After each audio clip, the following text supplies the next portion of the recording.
all day, play all night. This is the life of a, the life of a go get her, go get her, go get her. In the club you see a bad bitch, point her out. Yeah, you're damn right, you're damn right, go.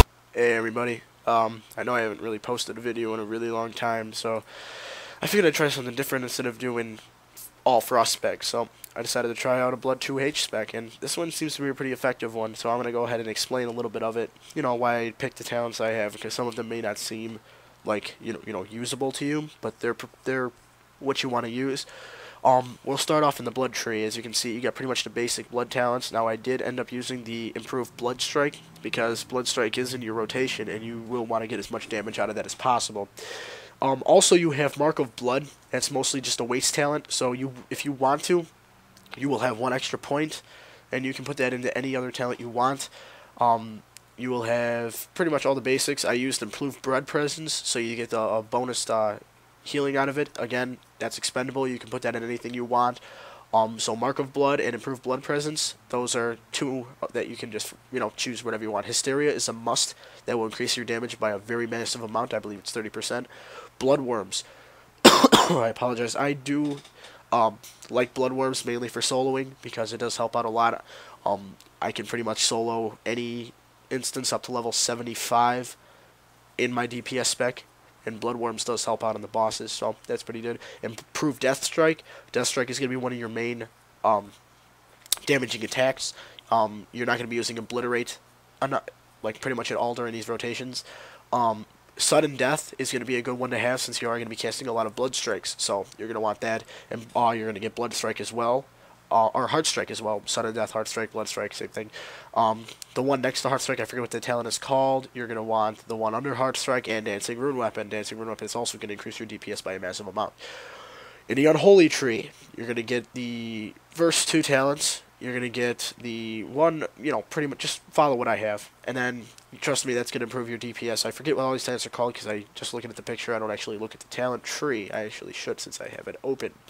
So, you're going to get Vicious Strikes. You're going to get Virulence, Morbidity, Reverendous Dead, only 2 talent points. Necrosis, 5 points. And Bloodcake Blade, 3 points. Now, that is going to increase your DPS by a massive amount. Improved Frost Presence is expendable. You can put that into anything you want. So if you want to get like Vampiric Blood, or you want to get I don't know, Rune Tap for maybe some healing, or you know, anything else you want to get. But you're gonna want Improved Death Strike, Blood Gorge, Might of Mograine. You're gonna want all of those attacks, all those talents, and then for the Glyphs, you're going to want Glyph of Death Strike, mainly because Death Strike is going to be one of your most powerful attacks, and since you're going to be causing 2 of them, you should have over 50 Runic power. And if you have over 25%, here's what the Glyph says: increases your Death Strike damage by 1% for every 1 Runic power you currently have, up to 25%.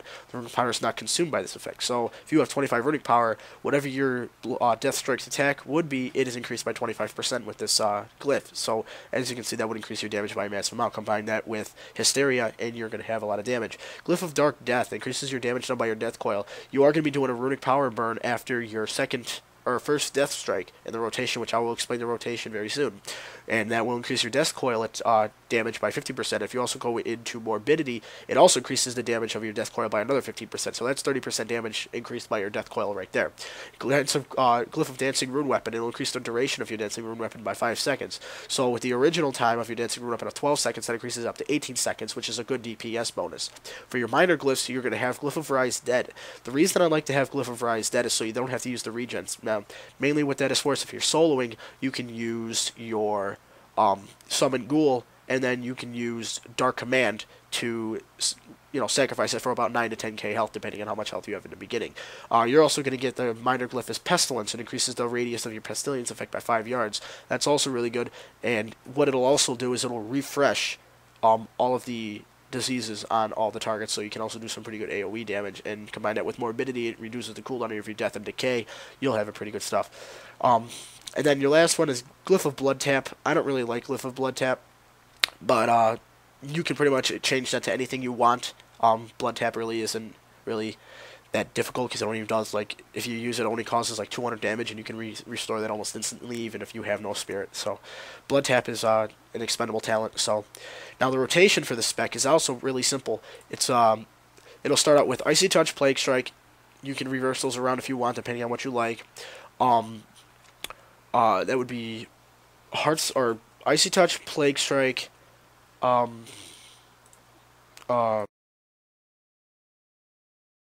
The rotation will be Plague Strike, Icy Touch, both can be reversed. Heart Strike, Death Strike, Runic Power Burn, which will be a Death Coil. You will do that times 2, so 2 Death Coils. Death Strike, Heart Strike 4 times, and then another Runic Power Burn, depending on if your Plague Strike is not restored yet. I will have the macros in the description. And that's pretty much it. To get Runic Power, you can use, what is it called? You can use Blood Tap, Horn of Winter, and that one that gives you 25 Runic Power. I forget the name of the one. I forget the name of it. I think it's Empower Rune Weapon. But yeah, that's the pretty much blood rotation and the blood spec. If you don't like the spec, the rotation is the same for all specs, so you can go online and find out a different spec if you don't like this one. But that's just the spec explained. I hope this video was helpful to you, and I hope that you will subscribe and hopefully watch some of my other videos. I will be doing a Unholy video pretty soon, and we'll try to get that going down. So I hope you enjoyed the video. I hope it was helpful, and check out my other videos.